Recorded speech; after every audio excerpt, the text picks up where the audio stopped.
Pessoal, tudo bem? Eu estou aqui para fazer o quarto vídeo falando das competências necessárias para a prova de redação do Enem. Tá. A competência de número 4 é uma competência extremamente importante na organização do texto de vocês. Ela fala sobre mecanismos coesivos, elementos de coesão. Segundo o manual, essa competência diz o seguinte, pessoal: demonstrar conhecimento dos mecanismos linguísticos necessários para a construção da argumentação.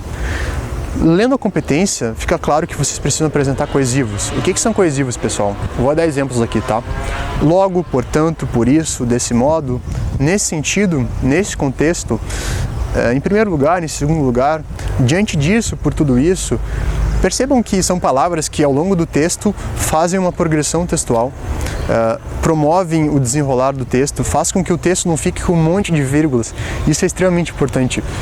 Os alunos às vezes acabam botando no texto o que eles estão conversando e não pontuam o texto.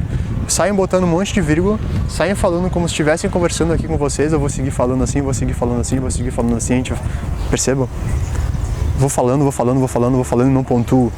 Vocês têm que pontuar e colocar conectivos. Vocês têm que ter noções de preposições, de conjunções, tá? De locuções conjuntivas. Então, assim, a gente tem uma gama na gramática muito grande de mecanismos coesivos que a gente pode utilizar. E vocês, obrigatoriamente, têm que utilizar na prova para atingir os 200 pontos nessa competência. Eu vou ler o nível 5 dessa competência e percebam. Articula bem as partes do texto e apresenta repertório diversificado de recursos coesivos. Então, vocês articulam as partes do texto com esses coesivos e apresentam um repertório. Então, além de articular, vocês têm que trazer coisas diferentes para o texto de vocês. Articuladoras diferentes. Então, buscar não repetir eles. Às vezes o pessoal coloca muitas vezes o mesmo conectivo, né? Então, portanto, portanto, portanto. Por que ao invés de botar 3 portantos, vocês não colocam portanto, logo, por isso? Por que ao invés de botar o mas, vocês não colocam porém, entretanto, contudo, né? Por que ao invés de botar sempre desse modo, vocês não colocam dessa maneira, diante disso, nessa perspectiva?